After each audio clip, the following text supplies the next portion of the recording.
I'm Coach Dave. Welcome back to Coach's Corner. Come on.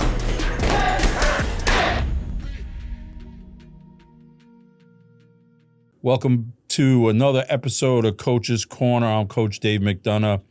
Today, we're always adding on Coach's Corner. We've been very fortunate and blessed to have many different guests, but today we have a first. We have professional boxing judge Don Trella. Don has judged over 1,300 bouts right now, 150 title fights, well-known judge in the profession, and we're going to get into talking about, the judging aspect of this sport. So we want to welcome Donald Trella today for coming down here, making the ride. We appreciate it, taking time out of your busy schedule. I know, you're being pulled in a lot of directions, not only on your personal level, but to be in the boxing world. So, thank you for joining us on Coach's Corner, Donald. Well, thank you, Dave, for having me. It's not a regular thing for a judge to be able to kind of talk about judging, and I welcome the opportunity to kind of, help explain, to your audience, some of the questions they might have as to. Yeah. And look, it's like, it's something, you guys are right in the sport. And, there are times, you're the hero and the GOAT, and I don't think there's a real understanding by the fan of what goes on and what you guys are looking at as judges and, how you see the fight. Everybody's a judge, right? Everybody could judge boxing, and we see other sports, the referees, the umpires, they're all questioned and everything. And we have instant replay to go back and overrule a call and stuff like that. But, boxing, we know, moves very quickly. But before we kind of get into that, we'll talk about, your introduction to boxing comes through a great individual, Harold Letterman. Love Harold. And for the boxing fans, people remember Harold Letterman Jr. They HBO, his insight, his scoring, he was kind of the ground of what we see now. Yeah, for scoring fights and CompuBox and all that. What we see other announcers doing, what he started many years ago. Kind of tell us how it transpired for you, because our thing, like we know, right? Boxing draws everybody at a different level into the game, and once you're there, like you're 1,300 fights in, over 20 plus years as a judge now. Right. Yeah. So I was fortunate to meet Harold through my regular job. We both worked for ShopRite supermarkets in New York some years ago, and Harold was a part-time pharmacist for us, and I was VP of HR for ShopRite supermarkets, a division, and I was a big boxing fan. Grew up, watching fights with my father, my grandfather, and when I found out Harold worked for us, I made it a point to kind of get to know him, and I would visit him at the stores that he was working at, and we'd talk boxing, and we became good friends. And when I left ShopRite, I called Harold up and I said, is there any way that I could get involved in the sport from an official's perspective standpoint? And he said, you got to start in the amateurs. And so I moved back to Connecticut. He had some connections in Connecticut. And I did 5 years in the amateurs as a ref and a judge. And then Harold, we stayed in touch. And I remember seeing Harold up at Canastota at one of the induction weekends. And Harold said, you ready to turn pro? How many amateur fights have you done? And I said, I don't know, about 400 or 500 now. So, he made a call. Mohegan Sun was just opening up their new arena. They were going to bring in some more boxing. And he knew the CEO of Mohegan Sun, Mitch Edis, really well. He called up Mitchell and opened the door for me there. And I just sat as the unofficial fourth judge for a lot of fights at Mohegan Sun to begin with. And then about a year later, I was able to, they were able to put me into the actual rotation and use my real scores. So yeah, he gave me the what start. What was your role as an unofficial judge? How does that work for you? I'd be the fourth judge. My scores didn't count, but the executive director of athletics there, who manages it, would compare my scores to the professional judges' scores. Okay. And they would just wanted to make sure that I was. So it was like you were doing your internship. Yeah, at exactly. that point. Yeah, and that kind of started it all off for me. And then, I joined the Harold. Also helped open the door for me in New York with Ron Scott Stevens, who was the Commissioner at the time. Yeah. at the time. And so I got my foot in New York. Then I joined the different sanctioning bodies. Went to their conferences and conventions every year, participated in their training, and then it just kind of took off from there. Now, judges, you're talking about training and stuff right now. Coming in, as a boxing fan, what was the training like for you guys at that point? Because, we were talking a little bit off camera previously right now, to keep adding to the sport right now, judges and referees is something like I feel is not being replenished into the sport now. A lot of the judges have been like yourself, Glenn Feldman, Don Ackerman, Frank Lombardi. I don't want to miss anybody, guys that I know. It's just, Steve Weisfeld. Where's the next coming from, with the training? Like, so when you were trained, it's what was it like, and what was the expectation for you at that point? Well, there was in the amateurs. There was regular training in the amateurs. Joe Cusano was the chief of officials there, and he made sure that there was regular referee training and judges training. And then in the pros, I mean, we've got multiple opportunities during the year. Like each commission will have their training, right? The Nevada Commission, which I'm part of, right, will always have a training session before a week before the event, right? And all the judges participate in that. We go to conventions every year, with the different sanctioning bodies, the IBF, the WBO, the WBC, and there's officials training during those conventions. The ABC has some training too. So, for those who attend the ABC conference every year, there's a lot of opportunities for the officials to get trained. Yeah. Now, you guys are under the scrutiny a lot of fights and everything else. Scoring, we see different scoring at different levels. What is a judge looking for in a fight? When you're scoring a fight and you're looking at a fight, what is your criteria and what are you looking at? At the end of the day, Dave, it's who's doing more damage to whom, right? Who would you rather be at the end of that round? But the judges have different scoring, I don't know, I guess formulas, right, that they use, right? So mine, and I think this actually came from Tommy Kazmarek, who recently, unfortunately, just passed away. Great judge. Did some huge fights. And, he used the system. It's almost like, let's say, a needle, right? And, you got fighter A fighting fighter B, right? And it starts off here, and it's 10-10, right? And then as somebody starts to land some scoring blows, if fighter A starts to land a few scoring blows, the needle kind of, tilts this way. Fighter B comes back with a huge left hook, right? That rocks it, that maybe rocks fighter A. Okay, now it comes back closer to the middle. Maybe it's even towards fighter B now. So at any given time during the fight, a judge, you could say stop, and I'll know where that needle is, right? In terms of who's getting the 10 and who's getting the 9. There's very few even rounds. I think I probably scored in my 25 years, maybe a handful. And that's when nothing, literally nothing happened. Sometimes I remember one fight that it was like, there was like, I don't know, a few seconds left. And in my mind, nobody landed anything. Nobody was doing anything to engage. And I had it 10-10. And then one of the fighters landed a scoring blow to the midsection. It was actually a jab, right? And That's it, 10-9, right? That's all I had to go on. Yeah, it changes. Had to change the yeah.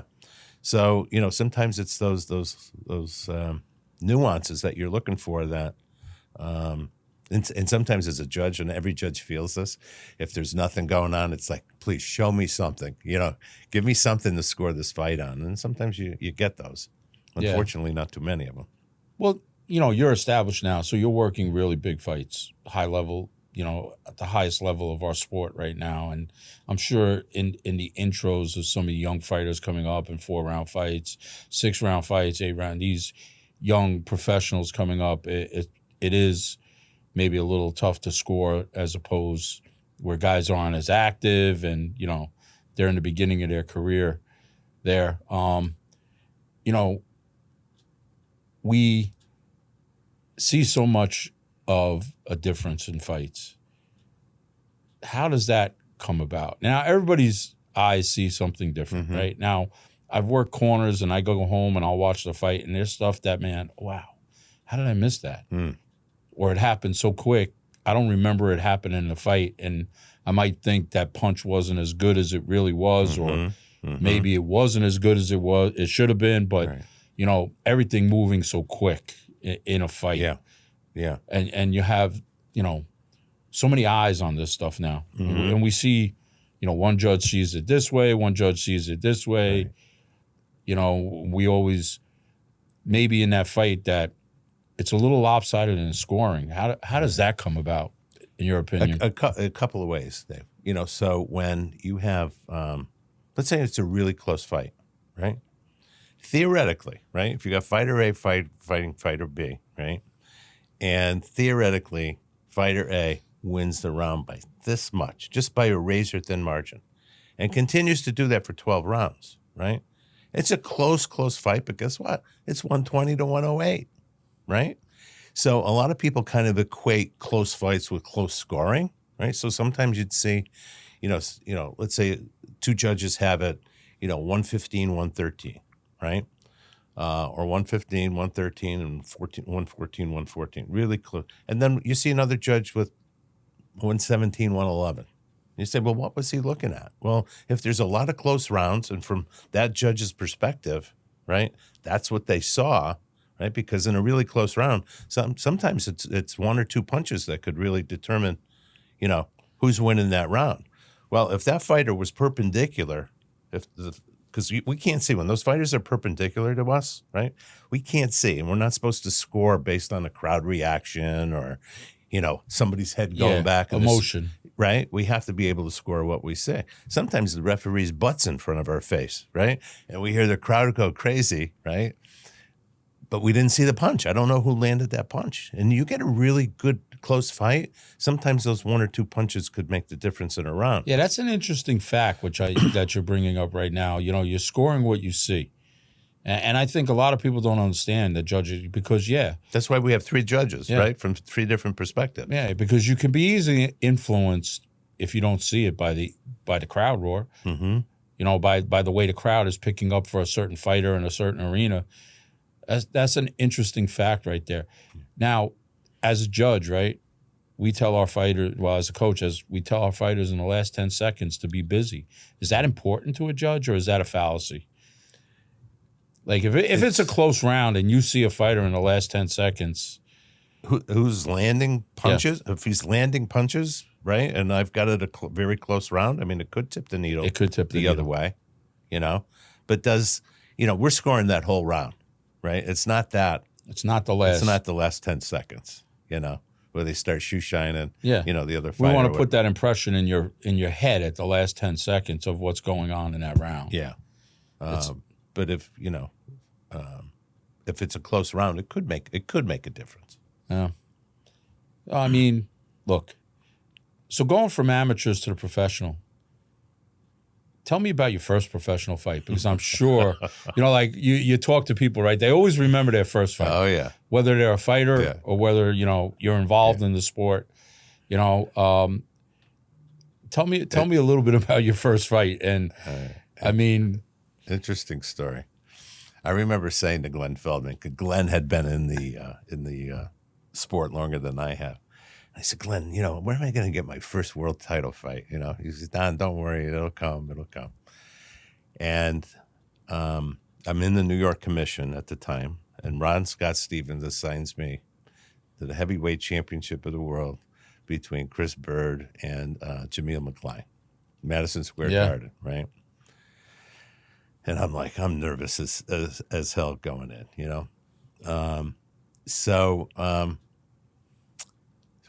But you know what? One thing I'll tell you about nerves, right? I like, as a judge, right?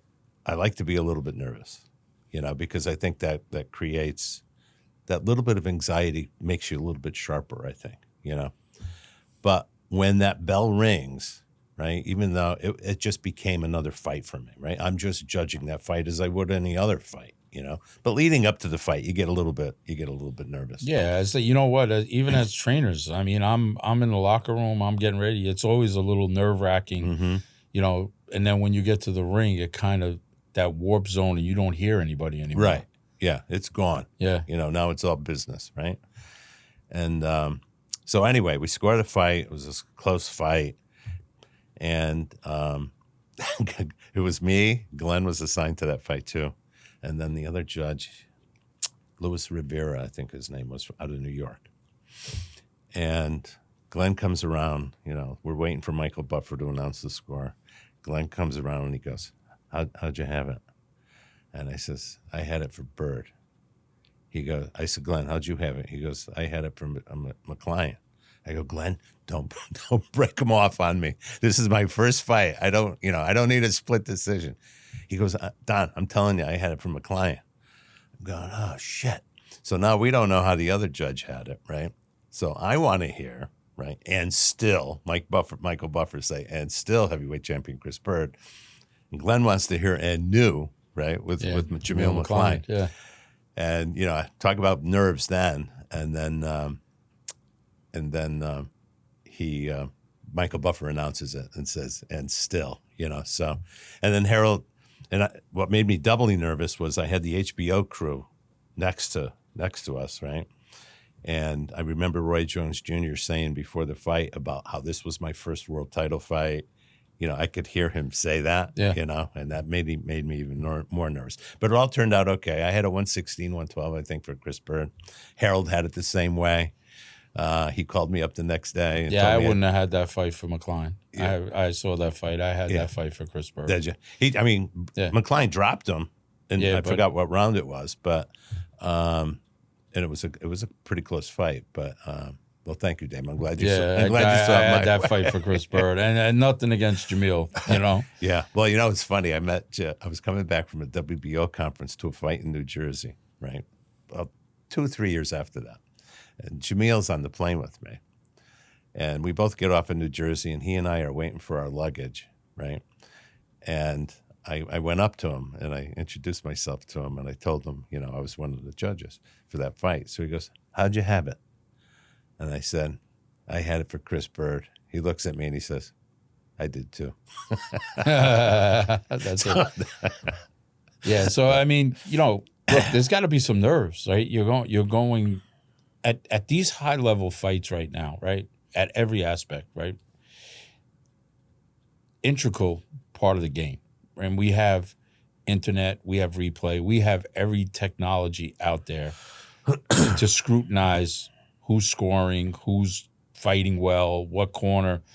I mean, is it going into the fight, you talk about nerves, is it something that you, because it's such every fight now, because of your experience now, when you work a title fight, is usually a high-profile fight. They're not, the pay-per-views, the streams and everything, they're really, how does that, when you go in to score that type of fight, is there any prerequisite of you doing research on the fighters that are fighting in there, or are you simply biased?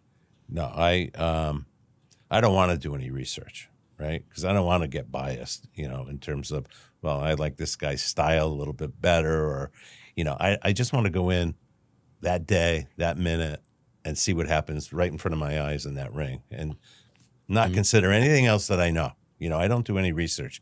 There was a one of the commissioners years ago, used to tell us to do research. I could see from a referee standpoint, right, who's not scoring, who maybe wants to understand a little bit more about the fighters, but not the judges. You want to see how they, and what I mean by research is like, what are their tendencies? What are they doing? I could see from a referee standpoint because he's in the ring. How are they moving? Right. What should I look for? Right. Is the guy throwing a low blow? Is he, is he a headbutt fighter? Is he in the clinch? Does he hold? Right.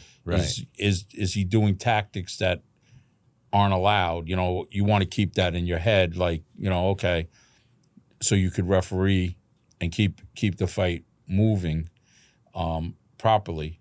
I mean, how hard is it to stay neutral, Don? You're a fan.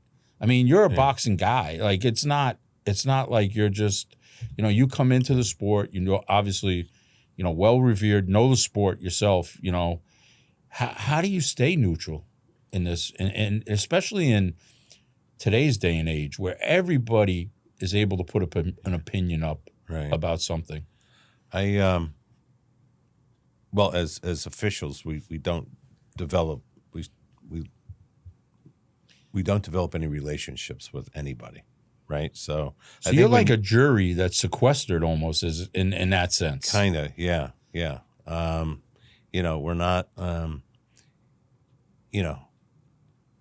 building relationships with promoters or fighters. We don't take pictures with them. You're right. We just kind of come in, do your job, and go home. I honestly could tell you, if my son was in that ring fighting somebody, I would score that fight the way anybody else would score that fight. It should be scored. Yeah. So, you hit a point here, right?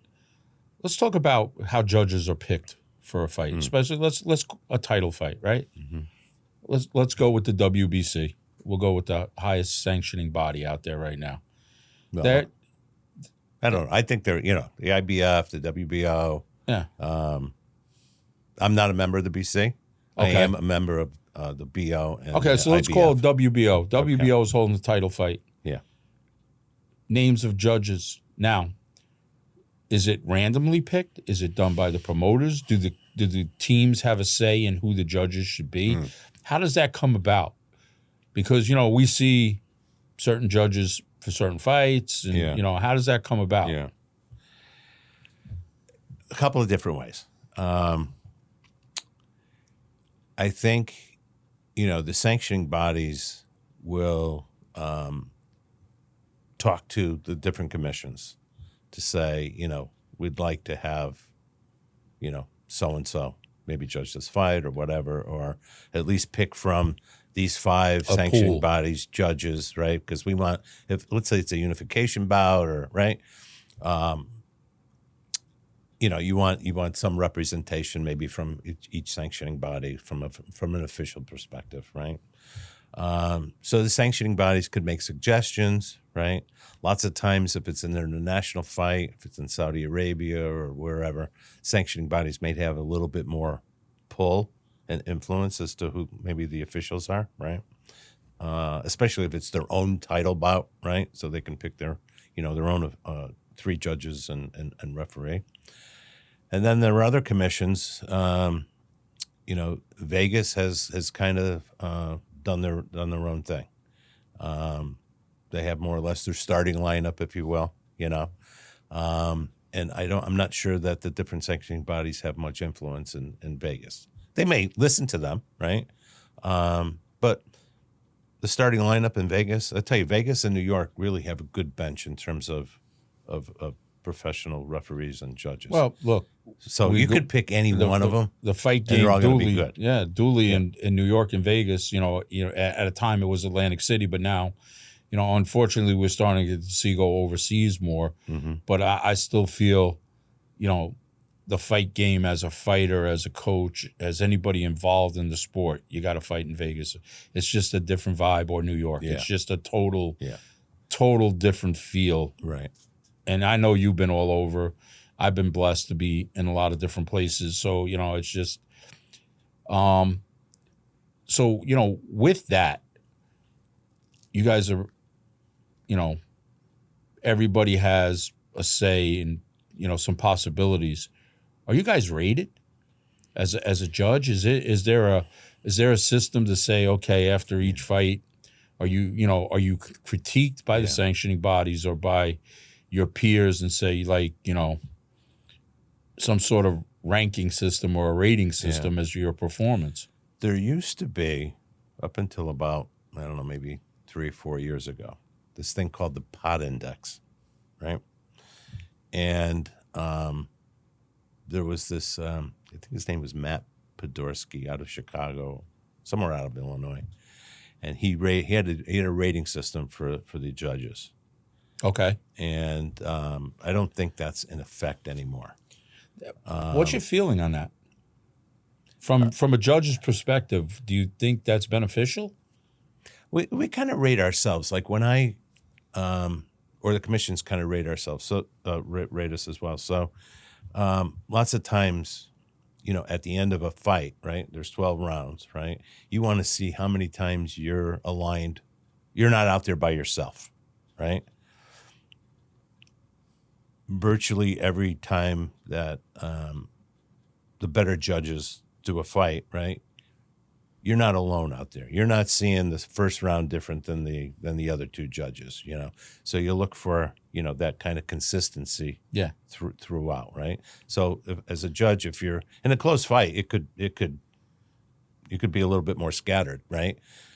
Based on your perspective of what you're seeing or not seeing. But we kind of like want to be in sync with each other. At the end it kind of of the fight. validates that, okay. You saw what I saw. Yeah. Right. We're close. Yeah. I'm seeing the same thing. Yeah. So at the end of a fight, if I'm 12 for 12 and at least one other judge is with me, and I feel pretty strong about that. Strong about that. Yeah. Yeah. Let's talk about one thing, right? In fights, draws. How is that come about? The draws? Yeah. How do we see even rounds, right? Years ago, you had 15.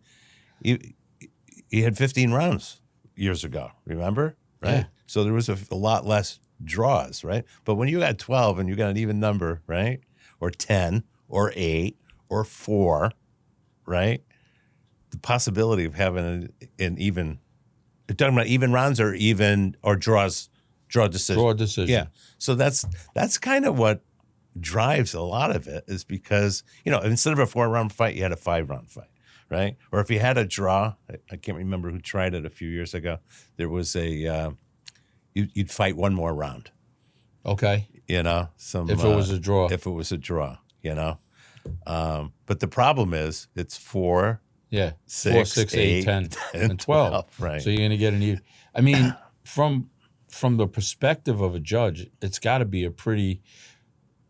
There's 2 ways to look at it at a draw, right? The fight could be boring, or those 2 fighters can be evenly skilled. Yeah. And it's that close. Yeah. Yeah. It's that close. I mean, we see it sometimes where 2 judges will have it one way, and then there's a draw thrown in there, and you hear all the oohs and ahs, and how did that happen? And we see that. You guys are. Go ahead. But if in a close fight, right? If one judge got it 115, 113 for fighter A, and the other guy has it 115 for 113 for fighter B, and the other judge has it 114, it's probably a legitimate draw, right? Because they're only 1 round.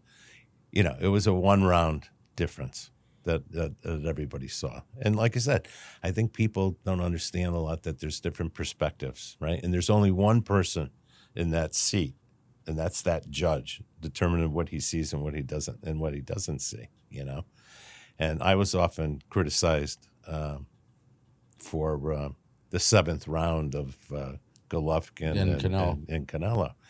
Yeah. And I got to tell you, I went back. I looked at the fight because it really bothered me, and I took a lot of heat over it, right? But I was only 1 round out from Dave Moretti. Dave Moretti had it 115, 113. I had it 114, 114, and I was 11 out of 12 with Dave, right?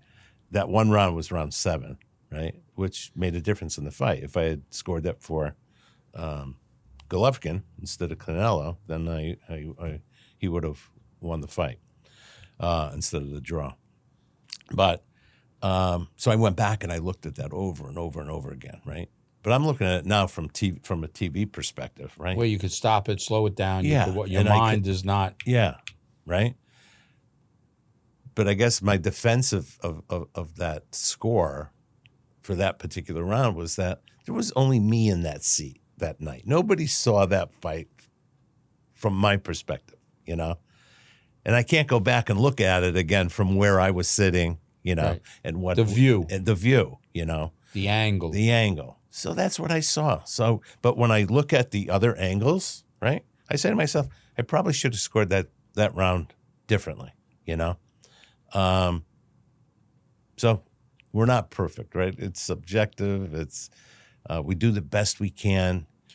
Yeah, the difference in your sport. We know we got a lot of, we got Yeah. people's futures in our hands. We've got you know, the difference between earning millions of dollars, right? Or, you know, who they're going to fight next. Right, unification, the next fight. Yeah. I mean, we've got people's futures in our hands. And it really upsets me when kind of the media kind of, you know, kind of paints the judges as, you know, being inept or corrupt or, you know, that sort of thing. It's just. Yeah, I mean, you know something, and this is the sport of boxing, right, Don? The media, the fan, right? For whatever reason, right? And I say this, right? You can't, people think they know boxing more than other sports. Mm-hmm. For whatever reason, you know, like, look, you can't go on the football field and talk to the coach, but you can get involved in boxing in different aspects and be close. The media, the fan, they think they know, well, that fighter's no good. That trainer's he should have done this. He should have did that. And they, you know, the criteria and the remarks about judging and everything else. Half the media, I believe today, don't understand the sport at all. Okay? I don't 100%. I think, and look, I come out of a long generation. My dad was a big fan. I was, you know, through marriage, Joey Archer was a relative of ours. I heard old school. I grew up old school.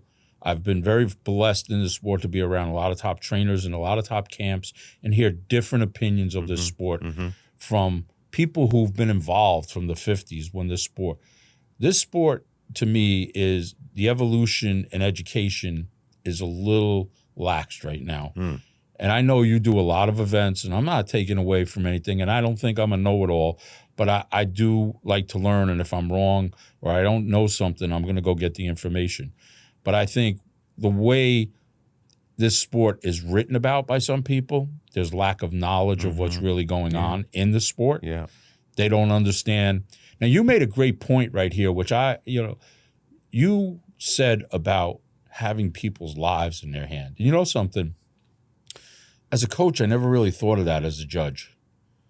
You know, a judge can really, a decision could really affect a fighter a lot by what's happening. I never really thought about it that way, you know, in a sense. And that's a great, great, great point. But where do we get to the point of education in this sport again? Not only so people understand, the fan understands what the judge is looking at. And you're bringing some light to me. One thing is, look, you're calling it from your seat. And I'm the only one there. Okay. And we know, right? Big fights. That Golovkin-Canelo fight, there's a lot of people behind you. You're this close and the fan is right there.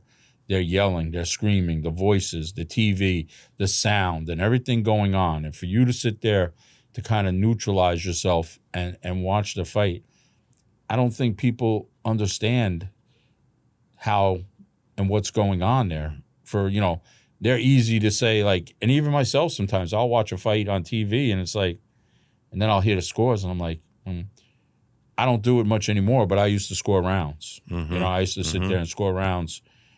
Now some of the fights, you know, bigger fights I will, but, you know, a lot of these other fights I'm not because it's, you know. I think for the fan to score the round at home, they should turn off the volume. Sound. Turn Yeah, up there's sound, there's fights. And I'll do that. And this is not, certain announcers I like to hear. I think you got to hear. And, you know, growing up as a kid, you know, my dad was a big sport fan. My dad would keep, I don't know if you remember this, A lot of people don't do it. My dad would keep score of a baseball game. If he was listening on the radio, would keep score. Yeah. You know, if we went to the game, he always got the scorecard. And I knew how to keep, you know, I played ball, but I knew how to keep score. Yeah. Basketball games, he would keep, you know, who scored, you know, the starting lineup. Statistics. And But we would also, like, you know, listen, you know, some fights not fights, but some games we would turn on the radio, turn off the sound on the TV. Especially the Knicks, you had Marv Albert on the radio, so you had to listen to him. Yeah. You know, but I agree with that. But where do you see the education coming here? Because, you know, the media could be helpful here.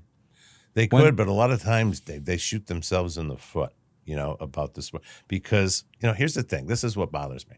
It's not so much the education, it's the misinformation that I think is fed to the fan, right?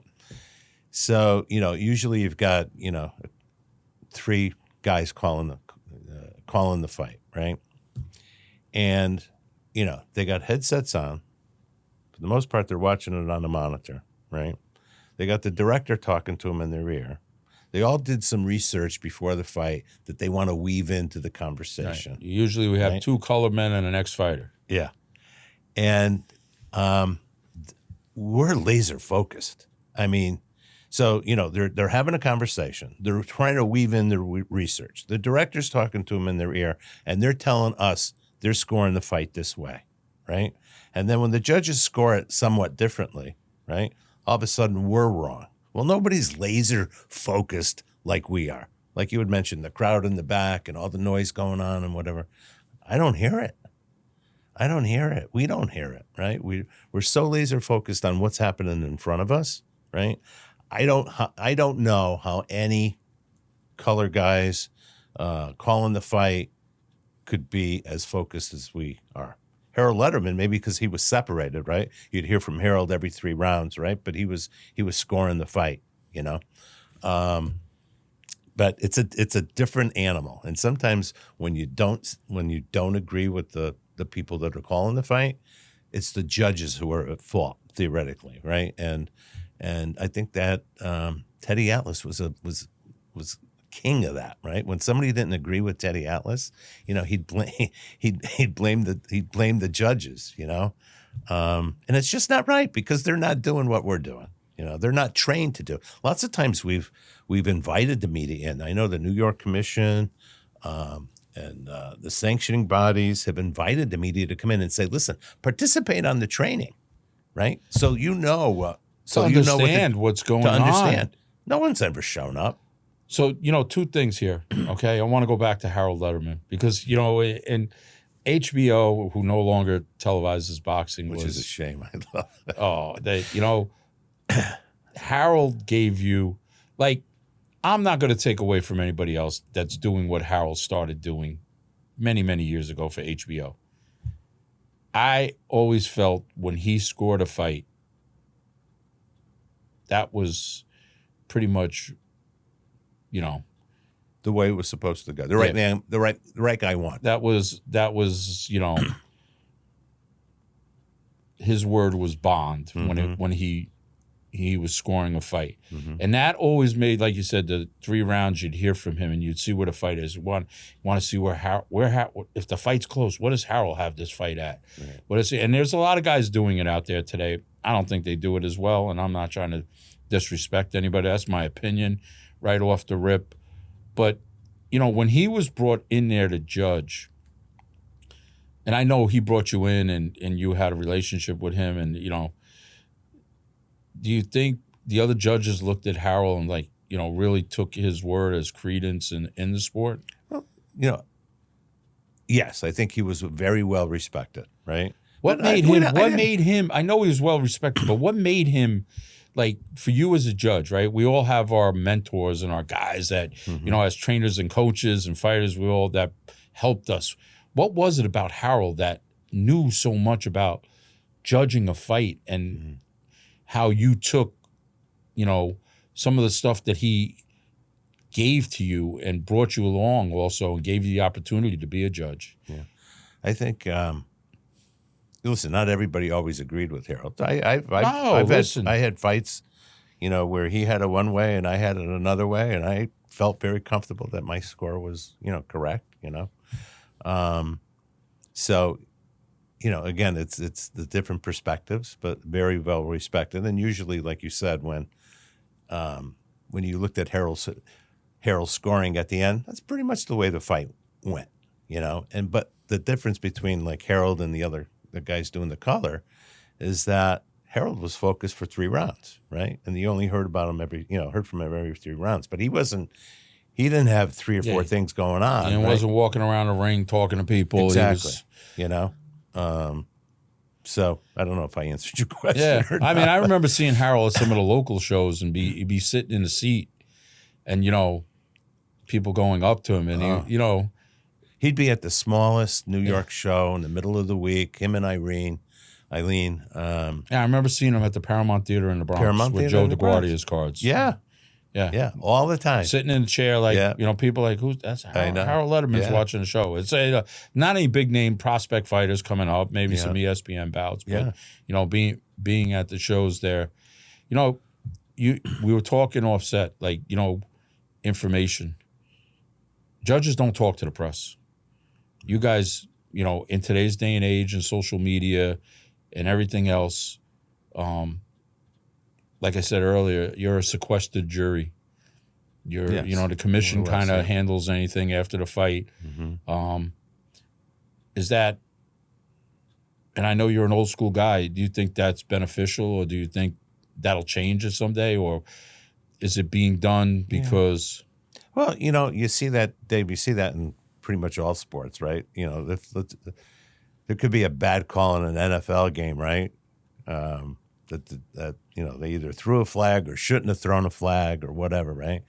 And the media is not going to go up to that. You don't even know that referee's name, right? You don't even know the official's name in the NFL or the NBA or whatever. So there's a lot of there's some human error, there's some human aspect to all officiating, no matter if you're judging the Olympics or whatever it is, right? And I can't think of any sport, including boxing, where you're able to kind of say, let me talk to you about that call that you made, I think that's just prevailing, is prevalent throughout sports. And it's probably a good thing. People maybe get nervous and say some things that maybe they shouldn't have said or, wouldn't have said. And it's probably best to let things settle down and let the commission especially if a call might be controversial, might be one that the public didn't see as the right call.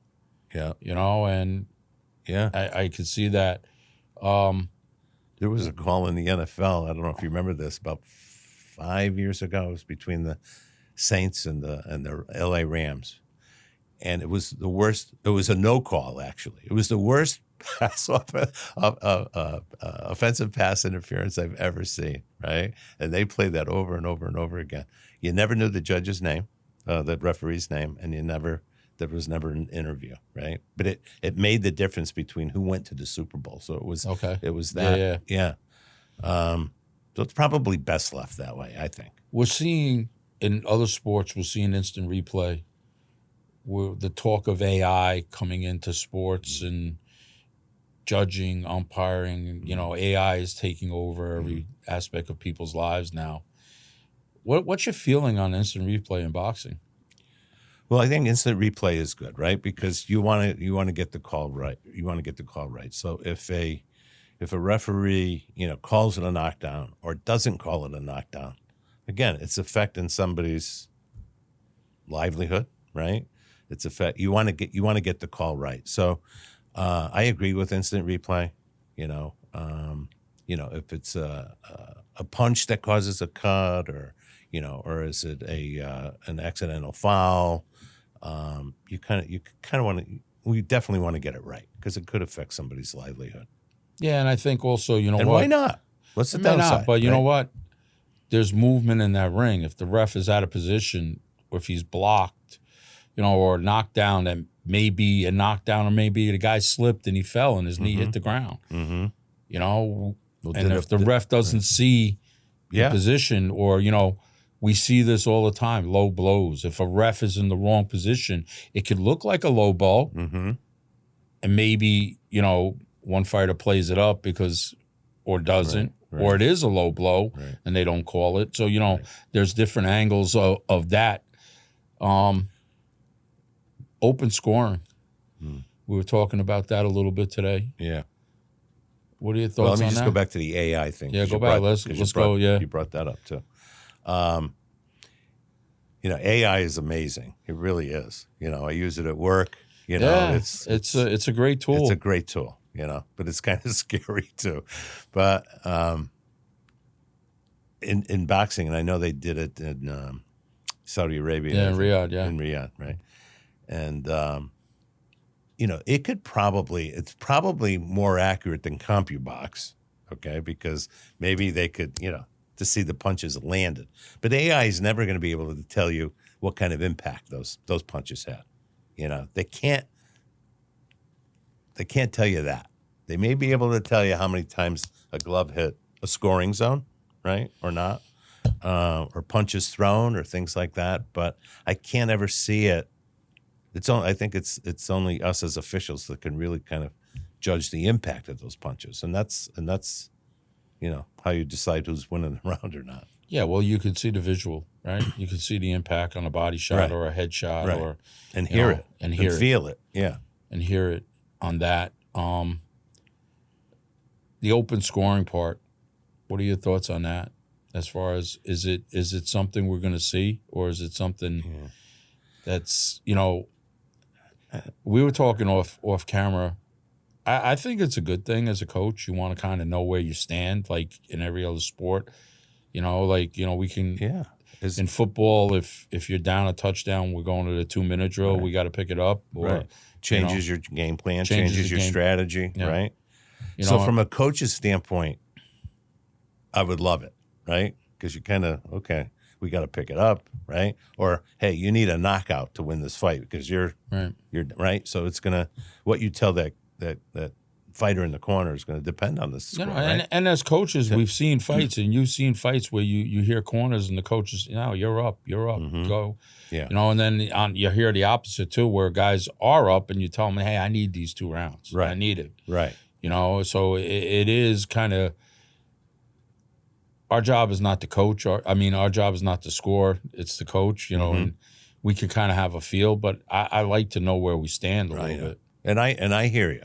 But from an official standpoint, and I think from the fan standpoint, a couple of other things play into that, right? I think boxing, one of the thrills of boxing is almost not knowing, right? Waiting for that, that announcer, that Michael Buffer or that Jimmy Lennon to come in and give you the score, right? I think that's kind of one of the thrills, right? Because as a fan, you're kind of, watching the fight and maybe either really scoring or just kind of scoring in your head as you're going along, thinking who's winning, who's not.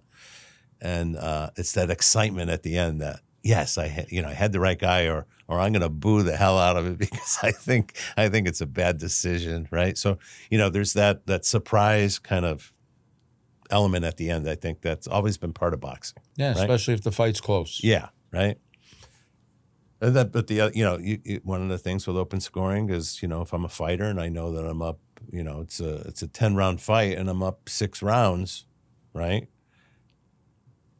I'm just going to stay away the next 4 rounds, and I don't have to, engage and We talked about that too. Yes, that is a point that is, it can take away from the excitement of the sport. Yeah. So there's some from a coach's perspective, I totally hear you. I would want that too as a coach, But from a fan perspective, from an official perspective, I don't think it's a good thing. I don't think it's a good thing. But I know the WBC's been experimenting with it, and I think look, it's a sign of the times, right? What does boxing do? The other sports, basketball, baseball, football, hockey are evolving with the times and technology and fan experience, right? Boxing is, what are we going to do to keep the interest of boxing? Now, combat sports, there's so many combat sports. Years ago, it was boxing. That was it. oh my God, no, there's bare knuckle. There's slap. There's that slap. Slap. We got bare knuckle. We got slap. All right. We got fighting on ice. it's now you're not only judging boxing. Yeah, we were talking. You judge at bare knuckle. Yeah, bare knuckle. Yeah. Now, how does that change for you? Now, I have a fighter that is getting ready to fight again for bare knuckle out in South Dakota. Okay. So, how do you adapt to that? Yeah. Is it the same formula? It's pretty much the same. Yeah, it's pretty much the same. There's not a whole lot of difference from a judge's perspective, you know. A little more brutal. It's a little more brutal. It's a little bit more brutal. It's for us, it's easier to judge because I did, this was going back a couple of weeks ago at Mohegan Sun, and they had the bare knuckle there, and I forgot how many fights there were. Maybe there was like 13 fights or whatever. Every single, 12 out of the 13 fights ended with a knockout. Knockouts, yeah. I ended up scoring one round, right? Because one fight went from the first round into the second round, but then that guy was knocked out, right? So out of 13 fights, I ended up actually scoring one round, you know? So it's a lot different, but from a judge's, it's easy. Yeah, because there's so many knockouts. What's your thought of the sport? Yeah, it's kind of brutal. Yeah, it's kind of brutal. But I'll tell you, we packed them in at Mohegan Sun for that. I've been involved in a couple events, and I was at the Knuckle Mania. I had a fighter fighting in Philadelphia, packed, but yeah, and it's just and bloodbaths. Yeah, it's just, and I think in the events I had, the one last year in Sturgis, the two girls went the distance in a 5-round fight. Yeah. But most of them are usually stoppages or knockout. Yeah. And very bad. Yeah. Like, it's just. Yeah. If I was in the ring as a bare knuckle, I wouldn't be going to the head very much. I'd be going to the body a little bit more, because those knuckles on that head's got to hurt, you know. It's broken hands. You know, broken hands, you know, and you know, you get a lot of boxers transitioning now. In the last event, Joey Dowenko was there, and he had fought, and I'm like, what are you doing? Yeah. What are you doing? What do you know, it's, but it, you know, but I'll tell you, there's a new concept out there I really like, and that's the Team Combat League. Yeah. Are you familiar with that? Yeah, well, I will talk to you at the last event up in. Oh, that's right, up in Foxwoods. So yeah, I've been working with New York Attitude as an assistant coach. That concept, I think, has the potential, right, with the right TV deal and whatever, to really, because it's so exciting, it's so fast moving. You know the score from that team perspective. Yeah. At any point during the event. we need the round. We need a knockout. Exactly. We need a 10-8 round here. But it's also, there's a strategy to it. So now, like, you know, you're trying to match fighters in weight classes because of the scoring and money rounds and to get your positioning in the rankings. But I think you're right. I think what that is that's going to introduce people to boxing who not necessarily are the hardcore boxing fan. Because you know what? They're getting to see they're pretty evenly matched. Like if you look, you know, 140 or a heavyweight or, you know, a cruiser, pretty evenly matched bouts. They're not too lopsided, and they are moving quick. Yeah. And it's exciting. It's exciting because you have a team rooting for each other. Right. So you have that concept, right? A lot of yelling, a lot of screaming, you know, pulling for your teammates, going to get, you know, and, you know, a little jabbering between each team. Yeah. You know, and I think. There's something there, Dave. There's something there that I think with the right exposure.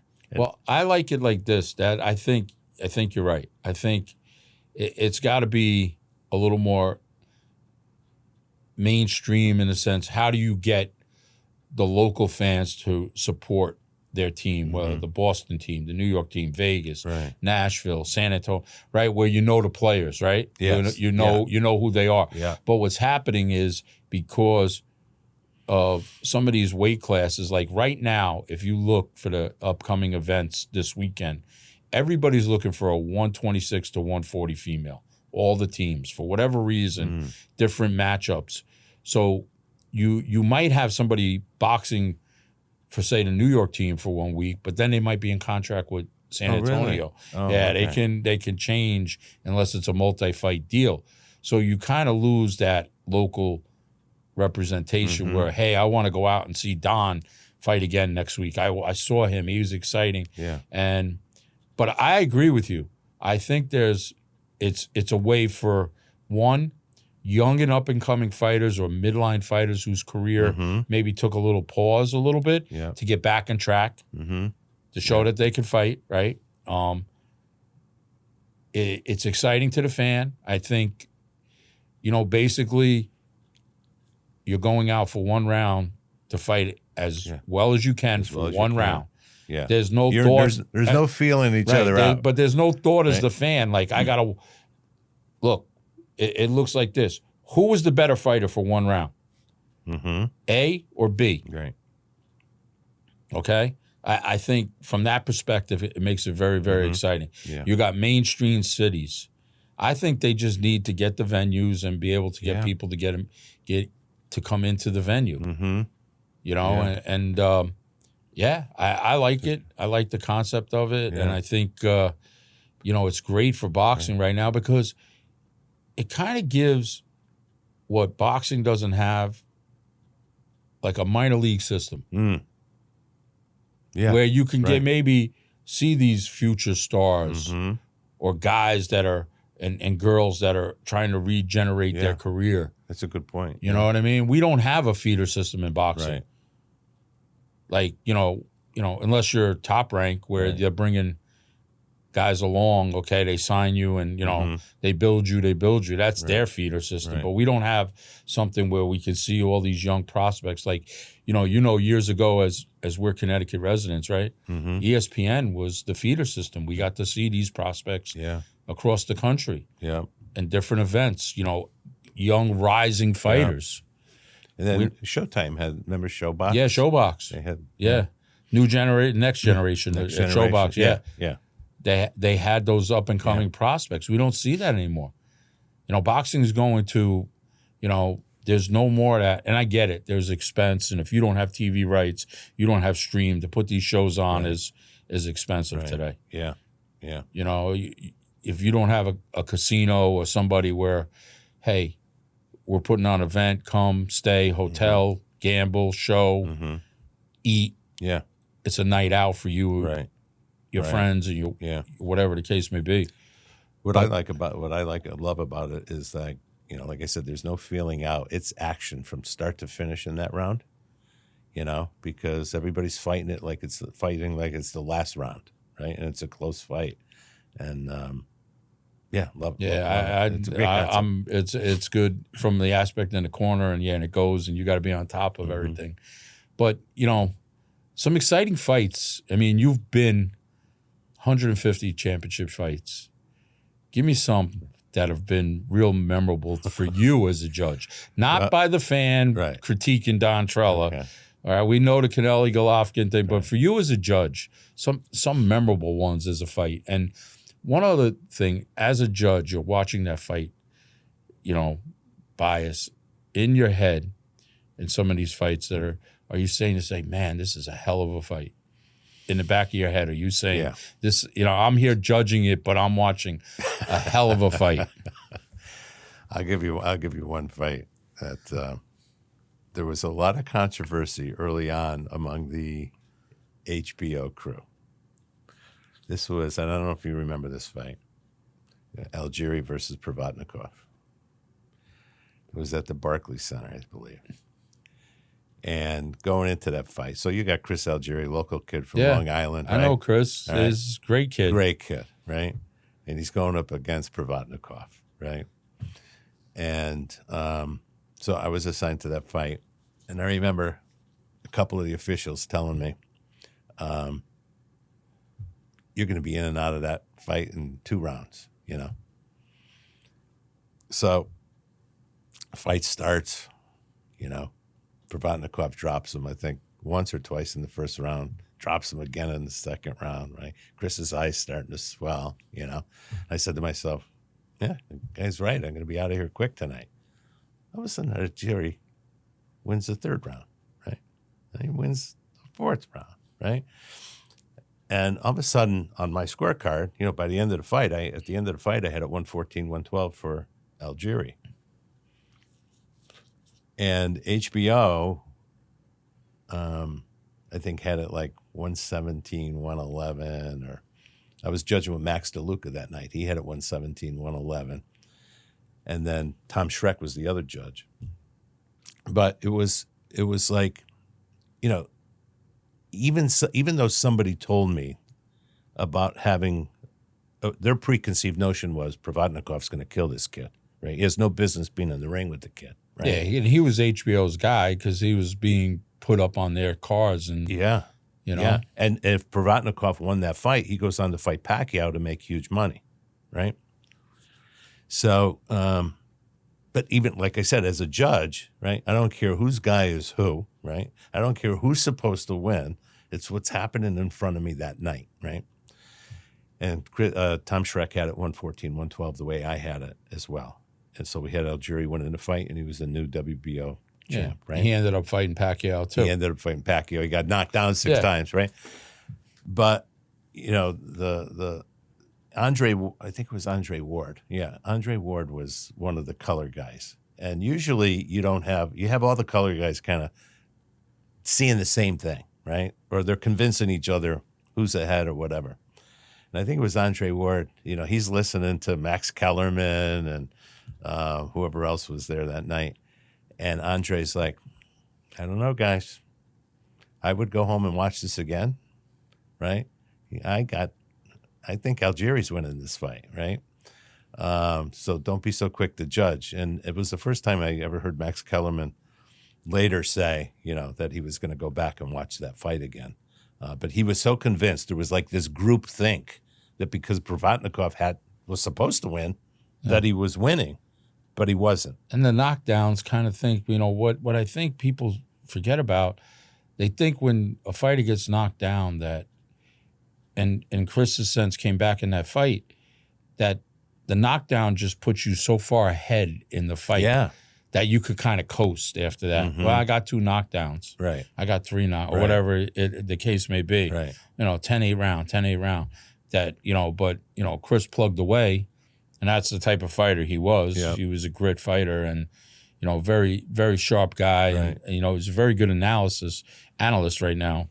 Yeah. Also, very astute in the sport of boxing.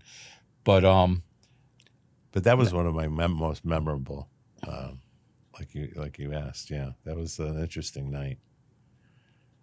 But in my mind, and it's still in my mind, Chris Aljiri won, and a lot of boxing writers kind of weighed in on that too. That Chris Aljiri won that fight, even though he wasn't supposed to. He didn't belong in the same ring with. No, when you go back, and that was Chris. He didn't belong in the ring with Earl Spence either or anybody else. But he took fights. Yeah. Look, I know what he can do because he is sparred with a few fighters that I've had and has been very gracious to help. But boxing today, what do you see for the future of boxing, Don?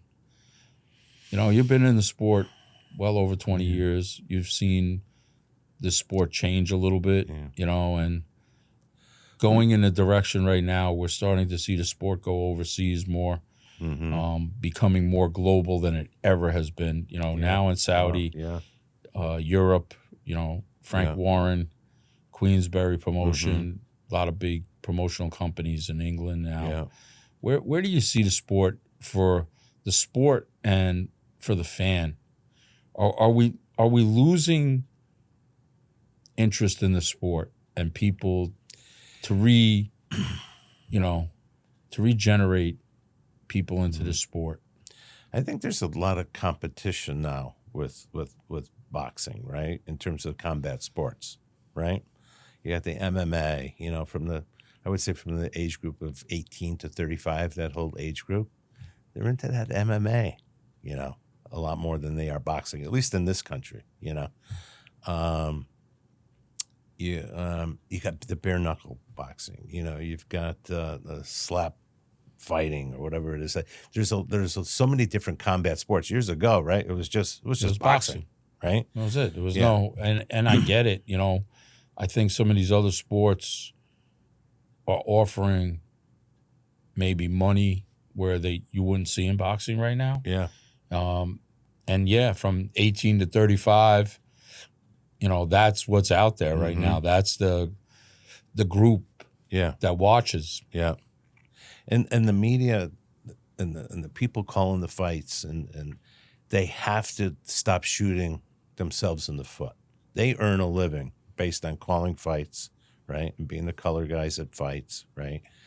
And when they continue to give a bad rap to the officials and that, they're either corrupt or they're inept or, whatever, right?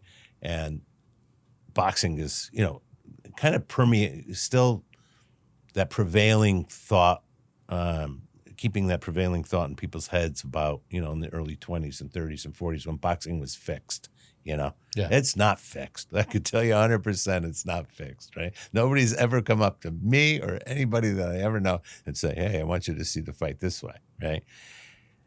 You can't, somehow boxing can't lose that image a little bit. It's always had that little bit of a shady past I think. That's the East Coast personification that we go back into, like you said, in the 50s, Jake LaMotta. Look at the movies, how they depict some of boxing movies, Right. Tonight's not your night, kid. You're going to take a dive. Yeah, On the Waterfront with Marlon Brando, Raging Bull. We can name movies after movies where there's, they've painted that shady past. Yeah, even look at the movie with Jackie Callan, how it was depicted, what she had to do with promoters and individuals in the sport. So that's people's personification of what boxing is, and they feel that, oh yeah, we can get a fighter, we can get a judge, we can get this guy and that. Whereas Howard Cosell is the announcer today. I know. I mean, like, look, I grew up on him, and a lot of people, he was controversial in his own way, right? But he was a character. But I think you either liked him or hated him. Yeah. You know what I mean? But you watched him. You watched him. Yeah. You watched him, and I don't recall him ever saying anything negative about a judge or a referee. Right. Yeah. He had his shtick with Ali, and that made him. But I think he called, and even like, a Marv Albert, these type. What I think now is we're seeing, one, a lot of ex-fighters who want to be known as an announcer. Some better than others. I loved Andre Ward because I think Andre Ward, and I loved Paulie Malignaggi because I thought Paulie gave you a fighter's aspect. Oh, absolutely. He was a great announcer. Yeah. He was just, him.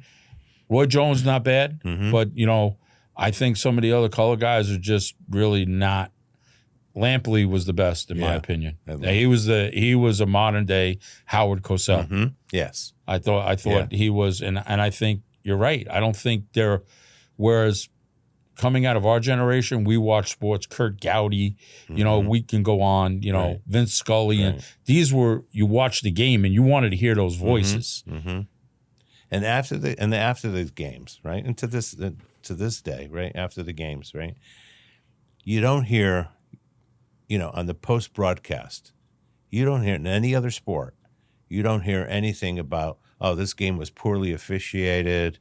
You don't hear anything about that. The game happened the way it happened, right, and nobody's given any commentary that the officiating that game sucked, But you'll hear that in boxing on the post commentary. Okay, so let me throw something to you real quick on that while you're there. Officiating in other sports are unionized. Somebody says something derogatory or attacks, there is someone that's going to stand up for those officials. Boxing isn't. No. Nobody will stand up for the ref. There's no head of the referees association. Right. There's no head of the judges association to say, hey, guys, we're not coming out here for this crap. We're a valid organization, of valid people doing a job here, like you said. And this is something I'm going to be thinking of, and I'm going to talk about this with, you guys have people's lives in their hand, their livelihood, not their lives, their livelihood. Right. And the referees have their lives in their hand. The referees have their lives in their hand. You know what I mean? And that's always an aspect. But as a judge, a point here or a point there can mean millions of dollars to these fighters. Yeah. As you said in the Aljiri fight, He wasn't expected to win. He gets the Pacquiao fight. And we've heard this with all different types of fights that, a guy wasn't supposed to win, wins, gets the fight, loses, whatever the case may be. But what do you think we need to do to be better to build up judges and officials today for boxing? Because I feel from the ground level, boots on the ground type of deal, that is a big void that's going to be very hard to fill. I think you started in the sport for the love of the game. Most of us do as trainers, and it's not. I started working boxing not because I thought I could make a living. I don't. I have a job like you. Right. We all have jobs, right? Nobody. So I think we're losing that. What do you think is a way to bring this and keep interest and recruit new people into the sport, whether it's at the amateur level, start at the amateur level and then into the pro level, which, that's the next step. Yeah, I don't know, Dave. It's just there's so many distractions today. It's not as focused as it was years ago. You go back to the 20s and 30s, right? You had horse racing and boxing, right? Were probably the two biggest sports, and baseball probably, right? Yeah. That was it. But there's just so many other, Well, also, is it too? So one aspect of it is they were events that you had to attend. Like you got a ticket to a major fight. That was an accomplishment. That was not like, okay, we're going on StubHub.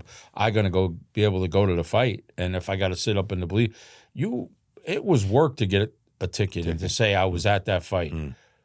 There was no other option. Ali and Frazier was, if they had a closed circuit in a movie theater, that was big at that time. And it wasn't. We had to watch the fight the week later most of the time on ABC. Well, yeah. Growing up, right? Yeah. So you didn't get to see the big fight. Right. Now, last night had Deontay Wilder on pay-per-view. Tonight we're going to see Jake Paul. There's another fight tonight also, right? We have 2 cards tonight, I believe. I knew Jake Paul was tonight. Jake Paul's fighting Chavez tonight. Maybe that's it. Okay, Deontay was last night, and then Jake Paul was tonight. So, look, it's accessible to watch it. You can watch it from your phone. You can watch it from here. It's not, right. Going to the event is not as important, I think, today. Right. For the fan experience. But, the other thing, too, Dave, is these days, right, you got to have DAZN, right? Netflix is trying to get into the business of having free fights, right? But there's a lot of pay-per-view, right? When we were growing up, it was on network TV and it was free. We had network TV. We go back to the same thing. What got me interested was watching the fights with my dad. Same here. Or my grandfather. But also watching the fights in those days, Don, were like, okay, ABC, Wide World Sports, we got to watch USA versus Russia, USA versus Cuba, China, whatever. It was international, right? And then later on watching the sport, ESPN put Tuesday night fights on and Friday night fights. Yeah. So you got fights twice a week. Right. Okay. And good fights. Yeah. I mean, I remember watching some of the early fights from Foxwoods, shows that Jimmy Birchfield put on in the early day. He put some great shows on it. Cards from Joe DeGuardia, Lou DiBella. These are local promoters. The guys had great fighters that they were building. Lou DiBella had Jermaine Taylor at the time. Yeah, that's right. He had some great fights with Pavlik. I mean, these were fighters that you got to see. I remember watching Joe Messi. Nobody knew who he was. And then he's from Buffalo. Yeah, from Buffalo, and the Tarver Roy Jones fights. We can go on and on. So boxing was out there, but I think you're right. People have choices out there today. And the younger generation, MMA is exciting. Yeah. Bare knuckles exciting. Right. It's a little more brutal maybe. Yeah. That keeps people in, boxing, as we know. Fighters are technician. A good fight is technical. A good fight is, 2 guys going at it is a chess match out there. That's, to me, that's a good fight. Yeah. But it's you bring up the brutality of the other things now. The slap fights, the bare knuckle, the MMA, which is basically a street fight, you know, that it's almost like, you know, that needle is maybe boxing is too civilized, right? With their Yeah, whereas people thought years ago boxing was brutal, right? Yeah. Boxing's not even in the top 5 of brutality right now. Right. You know, for on a head injury or injury. And I also remember, I think maybe from coming back and we talk about when growing up, parents wanted their kids to learn to box. Yeah. It was like a rite of passage as a young man, not, you know, not to be brutal, not to be a thug, not to be, but Yeah. you know, that's how I was introduced. I was not a fighter. I had 3 amateur fights, and I was not very good. People ask, "Did you fight?" And I go, "Yeah, very badly, very badly." I took some lessons from our parish priest in the St. Anthony's basement. Yeah, And that was my first exposure to it. Yeah. yeah. So you know But what? I never fought amateur or professional. But you know, I think today it's like you don't see that. Kids are going; they want to go to MMA. Yeah. You know, it's more exciting to them. You know, boxing is very. It's very methodical and it takes time. And look, the fundamentals are the fundamentals. To train somebody as a fighter, it could be boring for a while, you know. But you know, Don, we're gonna kind of have to wrap it up here. Okay. I really appreciate you coming down. As a judge, I appreciate you having me, Dave. I you know, and I want to. We don't get this opportunity to talk about things from a judge's perspective ever. Right. Look, and I think people need to understand, you know, like, look, we go back to other referees and in sports or, you know, an umpire, you can see, ball and strike. Football, if the guy's offsides, he's offsides. If it's face masking, it's face masking. Right. You know what I mean? You know, pass interference, that's where it gets it gets a little sketchy, but, you know, and they keep going to the call of the card, you know, but there's certain calls that are cut and dry, right? That change the outcome of the game, right? You either cross the goal line or you don't, right? We go to the videotape. Is he in? Yep, he's in. Right. Game end, change like that. Right. You know, boxing is there's some gray area there. Yeah. So you guys are, you know, and you take a lot of heat. You take a lot. Nobody of heat. Ever says at the end of a fight, "Oh, the judges did a great job." We never hear that. We'll know we know we did a good job when nobody says anything. but if somebody disagrees with us, oh my God. Yeah, you know, and you have the aspect, right, like anything else. People have many opinions and they're not. I think boxing, everybody thinks they know boxing more than any other sport. You know, oh no, that. But if you had to give advice to somebody coming up in the game right now, what would that be? As an aspiring judge or somebody wanting to be, you know. Yeah. Well, I would, you know, spend some time, start in the amateurs. I think he really needs to start in the amateur ranks, you know.